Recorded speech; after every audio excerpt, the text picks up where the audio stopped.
The story of Blazing Saddles began with a 1971 story outline called Tex X, written by Andrew Bergman. Tex X featured a black sheriff in the Old West, a concept that would later become central to Blazing Saddles. Initially, Tex X was slated to be directed by Alan Arkin, with James Earl Jones starring as Sheriff Bart. However, the production fell apart and the project was shelved. The script's potential caught the eye of Mel Brooks, who took the reins and commenced filming in 1974. Brooks recognized the opportunity to create something truly unique and subversive. Brooks assembled a team of writers, including Andrew Bergman and Richard Pryor, to transform the original concept into a groundbreaking parody and satire. Their mission was to challenge prejudice, racism, stereotypes, and the conventions of Western films. Brooks famously instructed the writers not to create a polite script, encouraging them to push boundaries and embrace the absurd. Richard Pryor was originally considered for the role of Sheriff Bart, but legal issues prevented him from taking the part. He remained a writer for the film, contributing significantly to its comedic genius. Cleavon Little was eventually cast as Sheriff Bart, delivering an iconic performance. The role of the Waco Kid also presented its share of challenges. Mel Brooks first offered the role to John Wayne, who declined, and then to Gig Young, who was hospitalized on his first day of filming. Gene Wilder was then cast and perfectly embodied the character, adding his unique comedic style to the film. The production of Blazing Saddles was not without its obstacles.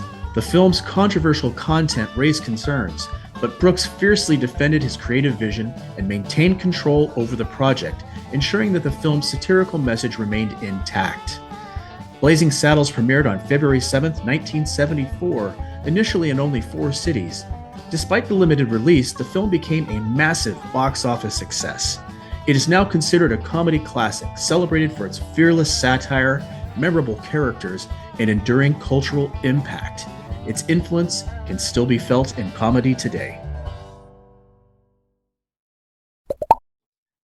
Welcome to Popped, where we do that voodoo that we do so well. Joining me today are my co-host, Eric, and our guest, Richard. Hi, guys. What's happening? Hey, Dan. How's it going? Hey, everybody. Glad to be back. Me too. I'm glad to be back. I'm glad to be part of this. I'm just surprised you let me back in here. Well, we talked about it last time, right? Where you were Yeah. on and you were not even slated to be on, but for some reason, I thought you were. We had other guests who were supposed to be on, but the whole thing kind of broke down. One of our guests is in Europe, and we didn't really have a set date for this episode. So here we are. It's just the 3 of us. Glad to have everybody here. Yay. So before we get into our episode, I'm going to talk about a couple things. First off, popped mail.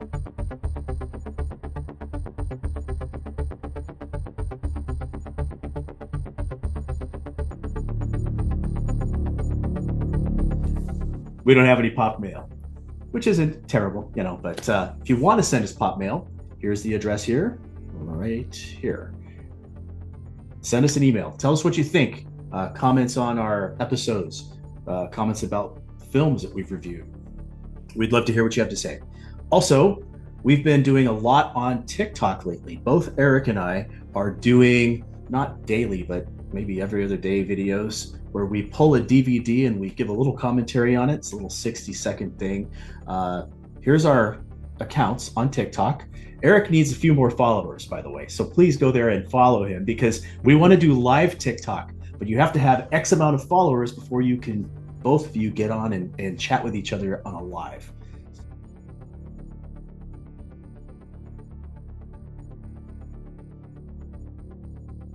Apparently, it takes a certain amount of popularity before you can, before you can TikTok live. And Not just anybody can do it. yes.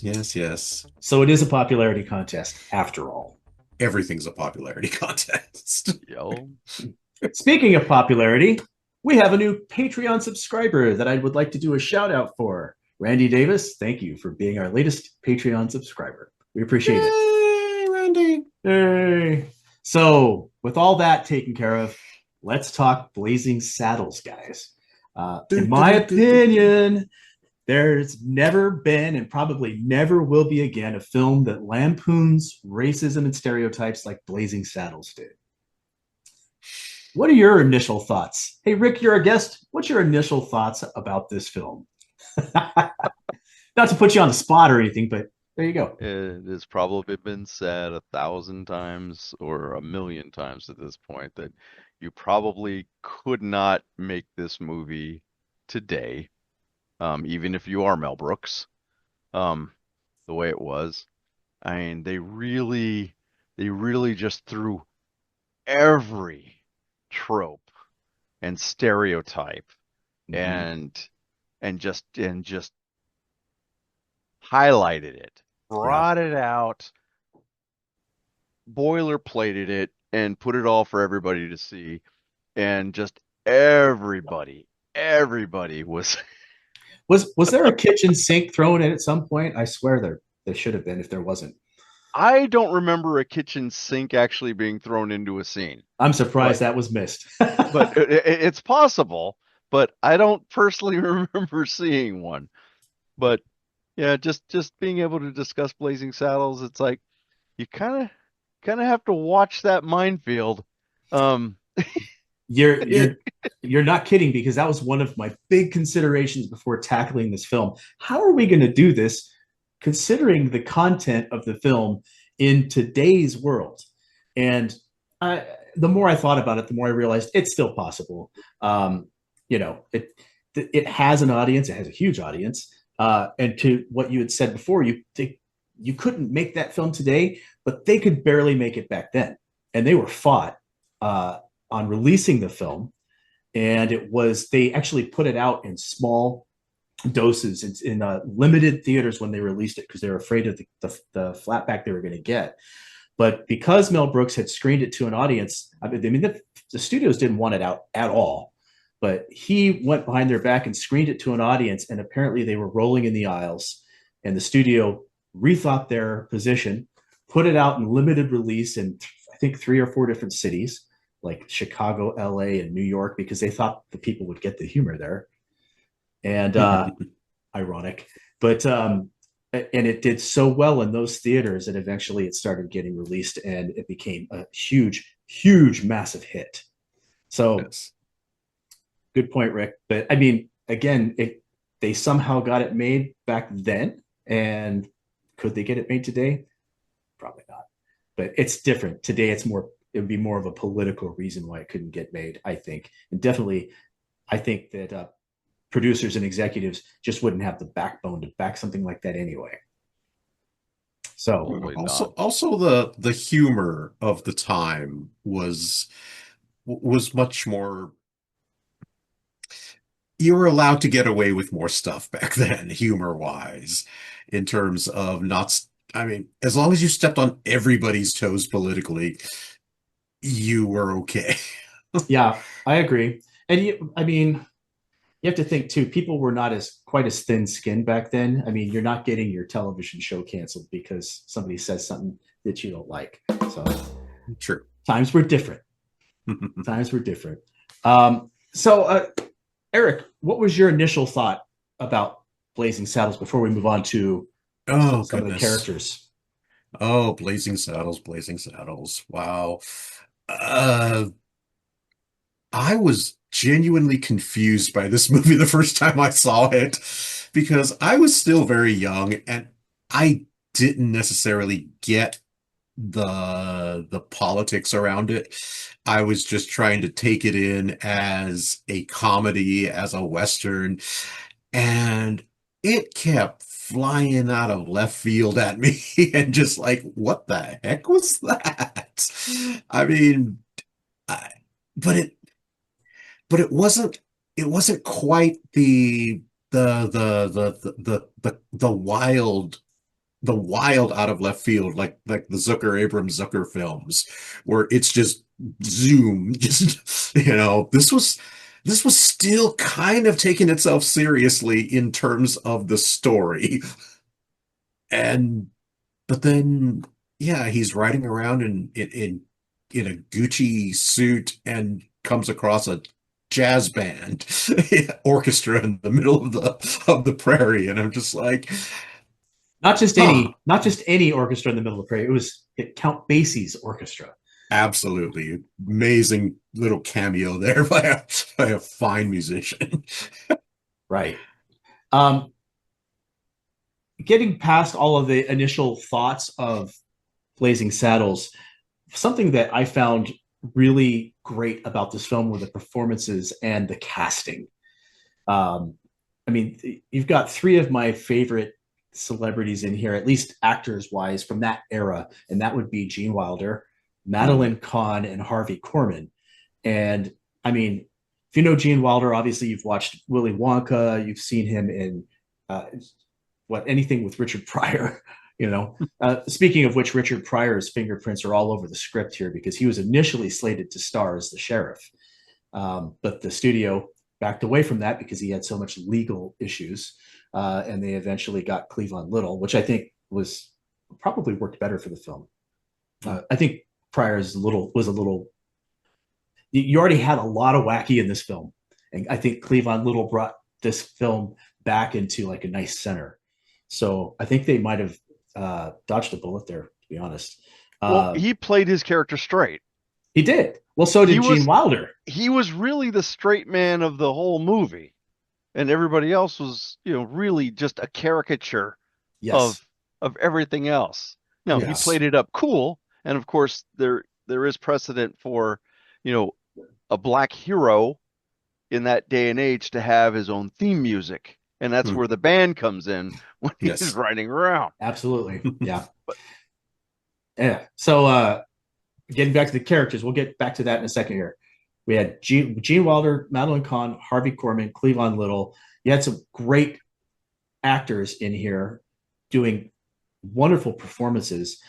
Did you guys have a performance that stood out to you, or an actor that you really thought just this is the film for them? I mean, I can't imagine anybody else in Harvey Korman's role. I mean, just it was just so right on the ball as that character. And Right. I was used to seeing him on the Carol Burnett show, just getting completely broken by Tim Conway every week. Yeah. Yeah. And just to see him in this, just chewing up the scenery beyond doubt. I mean, that was amazing in this particular film. Yeah, I'd Uh, agree. Yeah, he was just yeah, wonderful in this film. Sorry, you were going to continue. Go ahead. yeah. I honestly I can't really think of much film-wise what else he's done. I can't off the top of Well, my head. it wasn't about other films he's done. It's what Yeah, character in this film do you feel the actor was yeah. perfectly But yeah, perfectly married to? he was amazing for that. Um, I mean, yeah, Cleavon Little. I mean, that was amazing. That was an amazing performance as on that in this cast. If you've ever seen the very, very short-lived Blazing Saddles TV show, you know how badly that can go with wrong casting. Yeah. No, I have not seen the Oh Blazing my Saddles TV goodness. show. It I didn't it even know was such an animal existed, and how could it possibly? it's they tried to spin it off into its own TV series, and Yikes! Louis Gossett Jr., of all people, stepped into the Cleavon Little role, and he tried. He really did, and it did not work. Wow. Yeah, Oh my. it's one of those best forgotten shows. Yeah. Yeah, I mean, you talk about Harvey Korman. One of the interesting things about his character was he was named Hedley Lamar as an homage to Hedy Lamar, but Yes. she took exception to that and sued Mel Brooks over it. Hmm. And apparently, he paid her off because he respected her. He didn't want to have the ill will over the character. Gee, I named my villain after you, but here, let me just pay you an undisclosed amount. Let's hush hush between us. So it Hedley. yeah. Yes, good. Um, Another good character I thought was, Lili Von Shtupp. Madeline Kahn just really owned that role, and I felt like who else could you have gotten to do it that well? maybe Gilda Radner, somebody like that. But Madeline Kahn, I think she married to that role extremely well. Rick, is there a character you felt was married really well to a role? Now, Harvey Korman and Madeline Kahn were my two running neck and neck on that. And no, Mhm. as far as like Gilda Radner, it's like no offense to Gilda Radner, but she really did not have the sex appeal to pull off that role. Mhm. She did have the acting chops and the Right. comedic chops, but not just she had her own style. Madeline Kahn could turn on the femme fatale Mhm. and then just completely blast out that terrible accent and and I would liken that almost to the bishop from Princess Bride, Oh where yeah, she it's comes out. true. Marriage is what keeps us together. It's Just true. It's true. It's true. It's true. but no, it's like Eric was saying, the Harvey Corbin's character, where everything was just cemented on that character. And I'll give you two really good examples of it. The pledge that he had them read. It's like, state your name, schmucks, and for the evil for which he stands. And then later, when he's trying to get in the theater, he says, "Student, are you Oh kidding my me?" God. Yeah. Uh, Oh, Just my friends and I still do that bit whenever we're it's like repeat after me, state your name. I state your name. Yes, we still do that bit, and we probably will till our dying day. But the running gag, and it's like, and Mel Brooks even coming in the movie, it's like, forget it. It's like it's 18 blah blah blah. I can't even forget I can't even know the specific year. It's like, hey, Hmm. you could sue her. It's, oh yeah. Yeah, yeah. Ah, Um, one other character comes to mind, and I think that I cannot imagine anybody else playing this character now, even though it wasn't meant for this person to play, is Waco Kid. And Gene hmm. Wilder steps in at the last minute to take this role because Gig Young, if you guys know the backstory behind this, was initially slated to play Waco Kid, but on the first day of shooting, he was going through alcohol withdrawals and had to be rushed to the hospital. So Mel Brooks, in a panic, calls Gene Wilder, says, "Can you get down here and do this part?" Of course, Gene Wilder does, which is an interesting footnote in Mel Brooks' book. What is the name of that book? I got it here, which I read this book probably within the last 5 years. I think it's All About Me or something like that. And he talks about Blazing Saddles and getting Gene Wilder down here to do this film.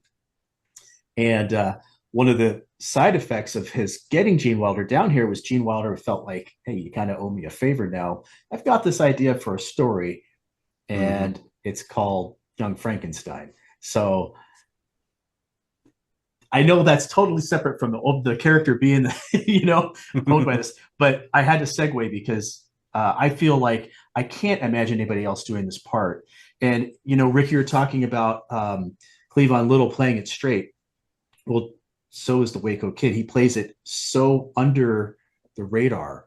It's such a subtle performance, but again, the contrast. It's a battle of contrast in films where you've got such ridiculous things going on. And as to your point, way back in the early vaudeville days, they knew having a straight man would make the act even funnier, and I think that works perfectly in this film. Would you agree? oh yeah, oh yeah, definitely.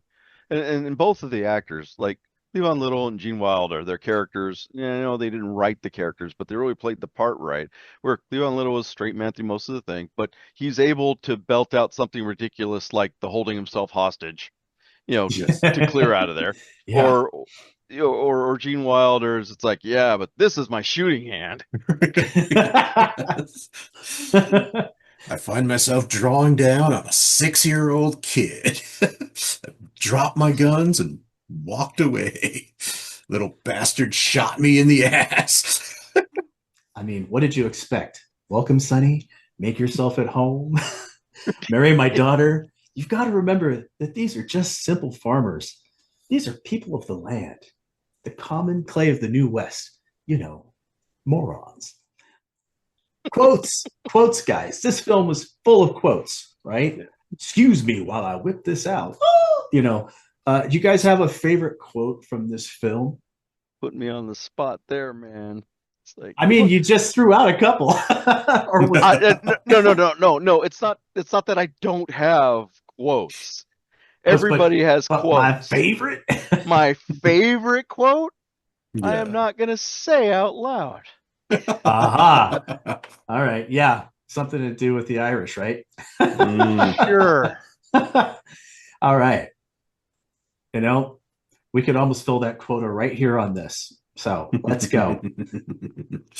So going from quotables to quotas. Anyway, let's move on then, since obviously we can't rail off all the quotes here on the show. Did you catch that? I caught two things here. Did I actually catch them? Well, the question is did you guys catch it? There was a homage to Mel Brooks' mentor, Sid Caesar. And that is where Alex Karras punches the horse. Because apparently Sid Caesar used to say that he once knocked the horse out by punching it right between the eyes. That was one of his little shticks, right? So that's why that's there in the film. It's an homage to his mentor. I did not know that. There's one other did you catch that I have, and this one is it's a cameo by Anne Bancroft, Mel Brooks' wife. So she's in the Sweet Georgia Brown scene. I don't know if you guys saw her in there, but she's uncredited. You'd have to be able to just point her out and go, "Oh my God, there she is!" And if you look close enough, you can see her. It's kind of like the cameo in Hook. Was it Glenn Close or somebody like that was dressed as a man? Yeah. Yes. It's hard to see, but once you see it, you never unsee it. So, do you guys have anything? Did you catch something that maybe somebody else might not have when they were watching this? My thing has always it's probably not as obscure as it was, but the character of Gabby Johnson, the mumbling miner type character in Rock Ridge, played by an actor named Jack Stonert. You may actually recognize him as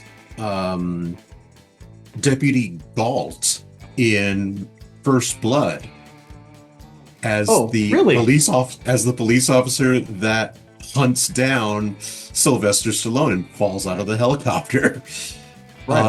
He plays such a hateable character in that one, and you never make the connection because Gabby is under such heavy makeup and such a thick beard and hat, and you barely really see his face at all under there. You're right. Cool. I didn't make that connection. Yeah. Wow. Yeah. Wow. And of course, John Hillerman as Howard Johnson. We all know him as Higgins from Magnum P.I. I was going to say that's Higgins. I didn't know Howard Johnson. Yes, but the amazing Apollo. Sorry, the amazing Texan that everybody assumed was English because of his Higgins role. Yeah, Alex Karras was a great character actor as Mongo, and we all a lot of us grew up seeing him on Webster as the dad on Webster. I also remember him in an amazing supporting role in a film Victor Victoria with Julie Andrews and forget. Oh, come on! Don't tell me his name. I can't remember his name right now. Was it Alex Karras? No, he played. Nice save. He played Jim. He played Jim Rockford. James Garner. James Garner. Yes, thank you, James Garner. Victor Victoria. Amazing film. If you guys have never seen it. Oh no, I've seen it. I'm a huge fan. Yeah. Yes, one of my favorites, and just love the. Speaking of comedies bringing out political issues to the audience. Yeah, that one's still relevant. Yeah.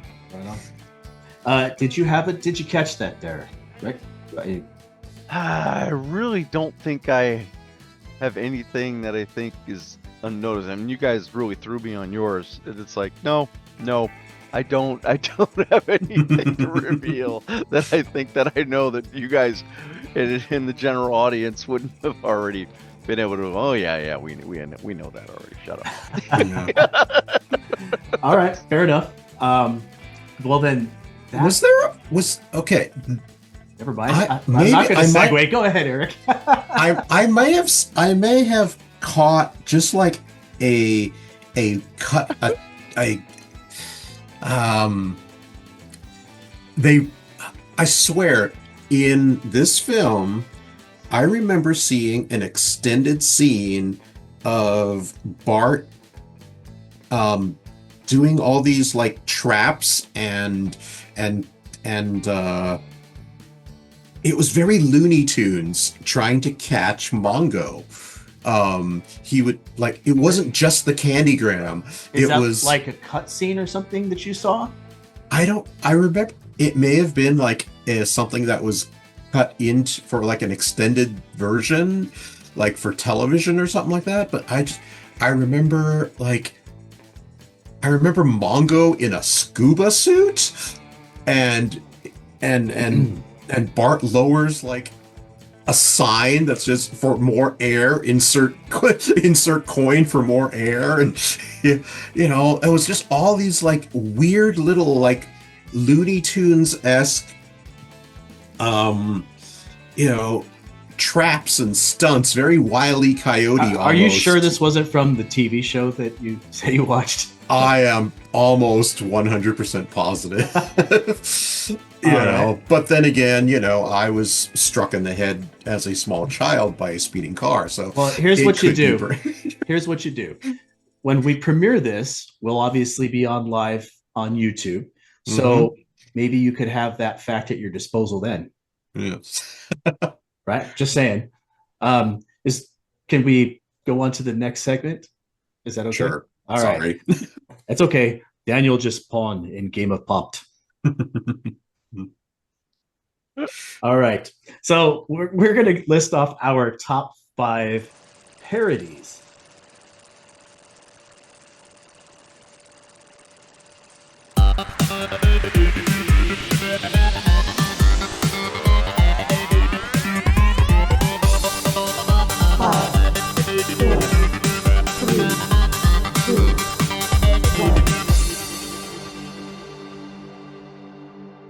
Seeing as Blazing Saddles is listed as a parody / satire, we're going to pick our top 5 parodies. Of course, there are so many out there that it was very difficult to put this list together and exclude things that I really love. But yes, I finally had to just sit there, knuckle down and go, all right, here's my top 5.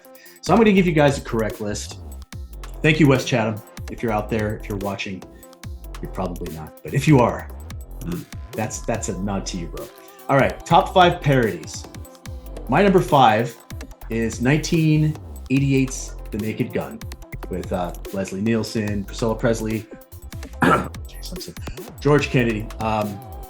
Freaking just hilarious take on police films and shows. Obviously, it came from the Files Police Squad, which is a television series to begin with.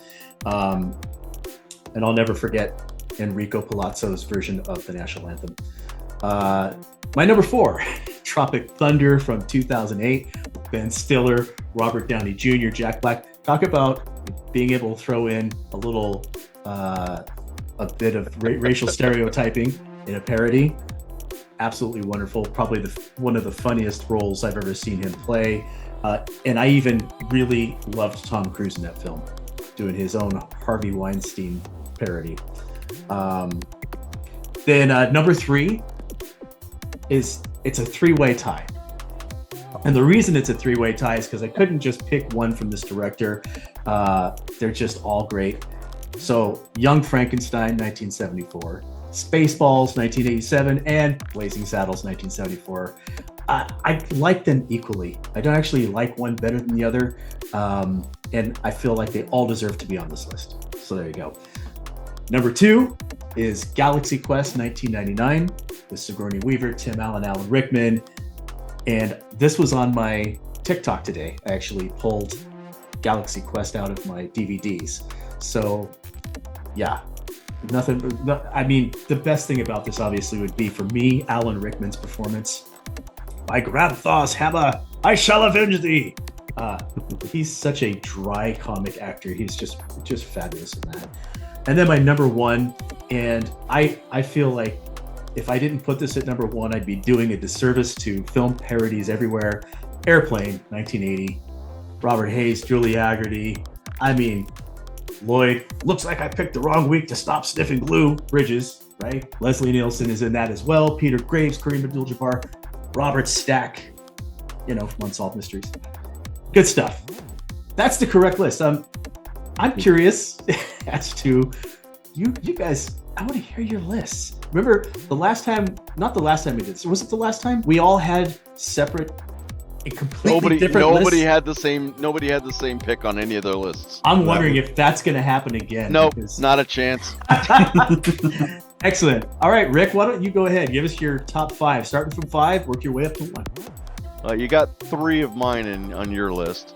Airplane, Naked Gun, Spaceballs. For all the same reasons. It's like just masterful. Okay, and then another parody I liked is it just I'm a big fan of horror, so Scary Movie was a really good parody. Excellent. For me. Yeah. Because it just hit all the tropes. And there are some pretty damn funny moments in that film. Some really good ones in there. And then my number 1 favorite parody is Austin Powers' International Man of Mystery. Excellent.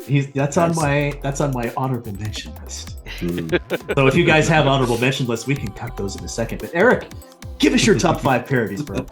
Well, excellent choice with Austin Powers. I actually have a connection there because we helped cut the music for that first film back when I was working at Sony. So nobody had a clue that was going to hit as big as it did. You worked with Brooke Baccarat?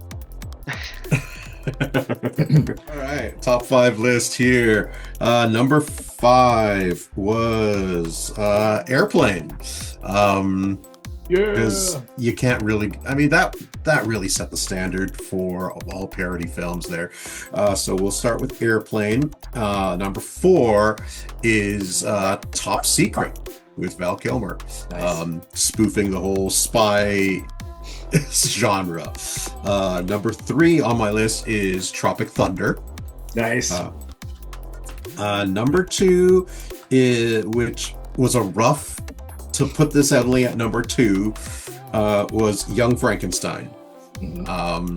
I was very tempted to put that as number 1, but I just love Galaxy Quest just that much more than Young Frankenstein. Yeah. So that is my top 5.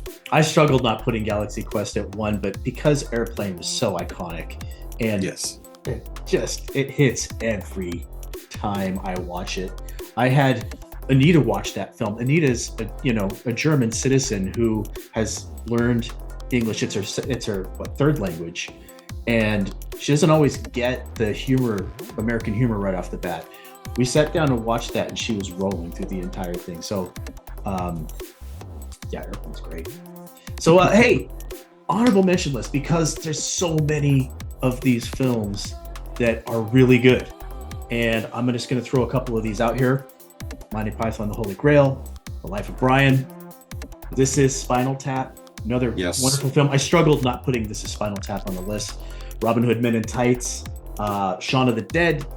You guys said Austin Powers, that's on my list. Scary Movies on my list. Best in Show and Top Secret are the ones I had on my honorable mention. You guys have an honorable mention list you want to throw out there? I didn't say you had to do it. It's just if you do have one. You've named a lot of the ones which I came up with in terms of what I listed as my favorite parody satire films. The only ones I think which were not mentioned, I mean, you brought up This is Spinal Tap and what was that? Yeah, Holy Grail, the Life no, of not Brian, Holy Grail. It was the Shaun of Christopher. the Dead, Robin Hood Oh, Men in Tights. yeah, Christopher Guest was inspired by This is Spinal Tap and did a whole series of improv parody films. Hmm. It was like Best in Show. yes, Best in Show, Waiting for Guffman, which I actually have a movie credit on IMDb for, and Awesome.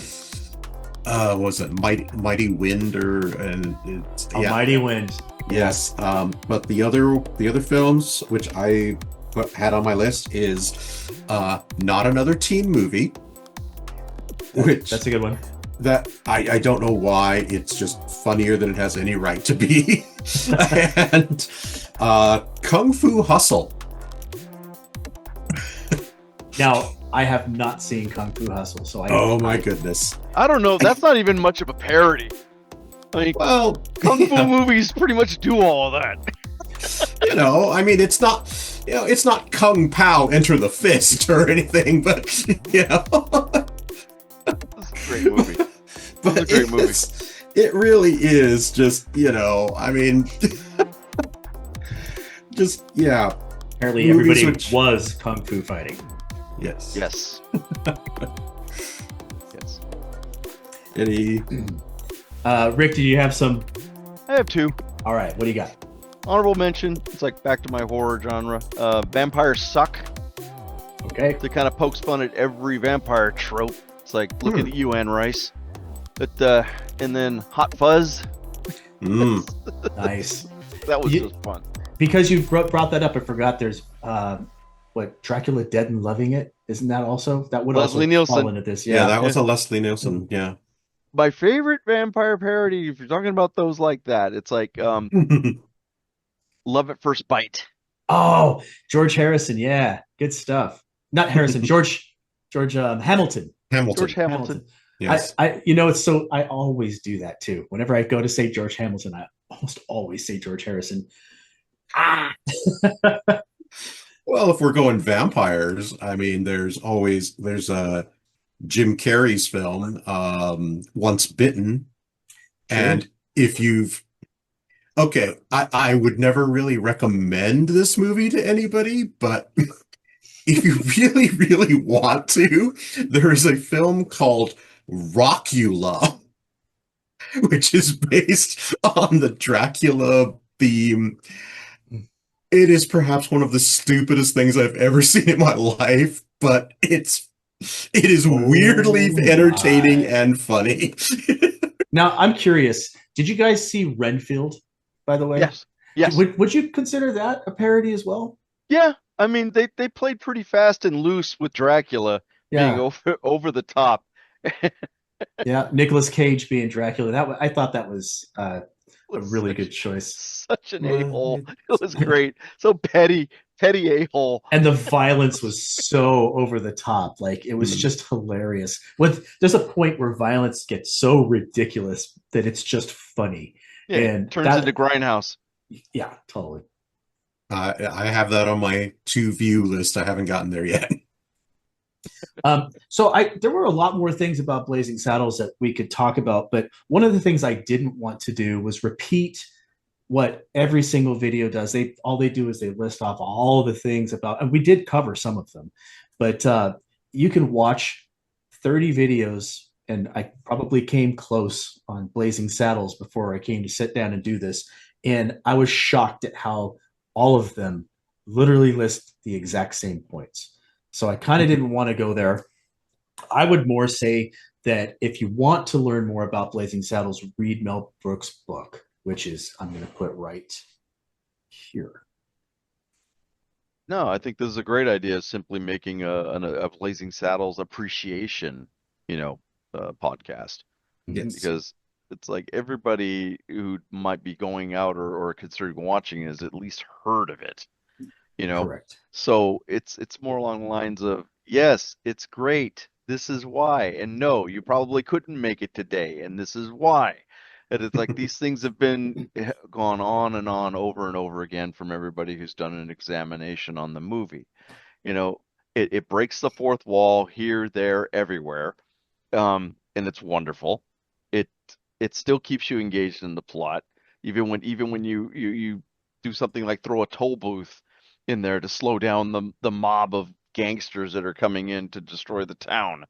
It it Somebody go works. get a whole mess of We're dimes. gonna need a whole. Oh, I love that. We need a whole mess of times. That's just great. I think that was the moment because I think when I watched the film again recently, I was laughing through it, but I kind of was expecting and remembered all the jokes. And then it got there, and I think that was when I fell out of my chair laughing. Just that is just such a great moment in this film, and it's so unexpected, even after I've seen it, which is Yes. you know. Um, well, I think, guys, it's time to get popping.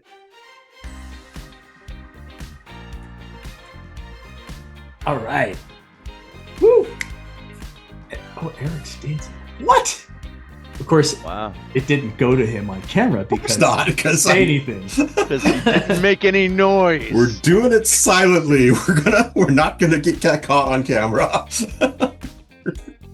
I have right. enough embarrassing moments on camera. Well, trust me, my friend, we are going to have a lot more embarrassing moments on camera because we're going to do another season soon. So get ready. Of course. Let's do this. Rick, you're a guest. How many pops would you give Blazing Saddles? 5 full pops, whole kernel of corn, baby. 5. Woo! 5 pops. Wow, that's good. Eric, Holding nothing back. how many pops This- would you give it? Blazing Saddles is absolutely a 5-pop movie. Wow, that's amazing. And we're going to hit the trifecta here because I'm going to give this 5 pops. There you go. Blazing Saddles, folks. Apparently we all liked it. So if you're on the fence about seeing it, you've got 3 people here who absolutely love it and would say go out and see it. Right? Absolutely.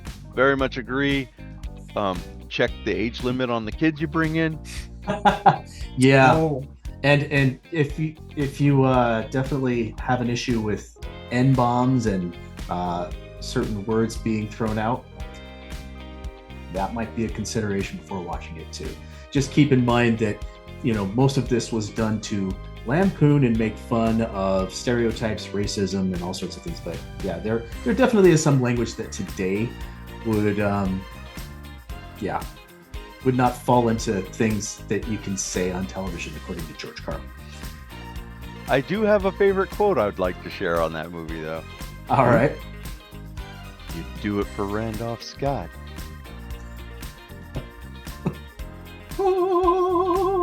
Randolph Scott. Boy, Weird Okay. aside, who the heck is Randolph Scott? Famous Western star. Okay, no idea. That joke has always Marshall- gone over my head. Marshall Dillon. let's see here. Anybody else have something they want to throw out about this film before we say adieu? No, apparently I'm 500 years old, but I am right there with you, man. But I just, I didn't do a lot of westerns as a kid. sorry, continue, Dan. Yeah. That's okay. I'm just so tired. So tired. It's true. It's true. It's Tired true. of being admired, tired of love uninspired. Let's face it, I'm exhausted. And so is this topic. I think we're done here. So, moving along here. Hey, we've got a website, poppodcast.com. If you go there, you can watch all of our videos. You can watch or listen to all of our episodes. And there's stuff about us. We have a link to our Patreon. If you're a Patreon subscriber, you get perks, you get all kinds of cool stuff. We just posted a video. Eric and I had done a review of Superman, the 2025 James Gunn hit. If you're a Patreon member, you can go there and watch it for free. If not, you can actually go there now and pay $3 to watch it. or you can wait a couple months and we'll just put it up on YouTube. So you have options. You have options. That's great. Yeah, poppodcast.com. Go there and send us an email. Tell us what you thought of this episode, or go to our YouTube page, which you might be watching this on right now. Or if you're listening to us on one of your podcatchers, go to the YouTube page and put a comment there, or to our Facebook page. In fact, we're on Facebook, TikTok, Instagram, Blue Sky, X, although we don't use X very much. But we're on all these platforms. Interact with us. We'd love to hear from you. Eric, did you have anything else you wanted to say? Welcome comment suggestions for upcoming episodes. We'd love to hear from our audience, and just, let us know what you like, what you want to see more of, and we'll do our best to make a better show for you. That is a good point, because we are putting our list together for the next season. So if you have something you'd like us to review, definitely hit us up with that. On that note, I want to thank our guest, Rick, for coming back and joining us for this episode. Hi, everybody. Thanks, Rick. Thanks, Rick. It's been wonderful. And on that note, I guess we're off. Anytime, we're leaving as well.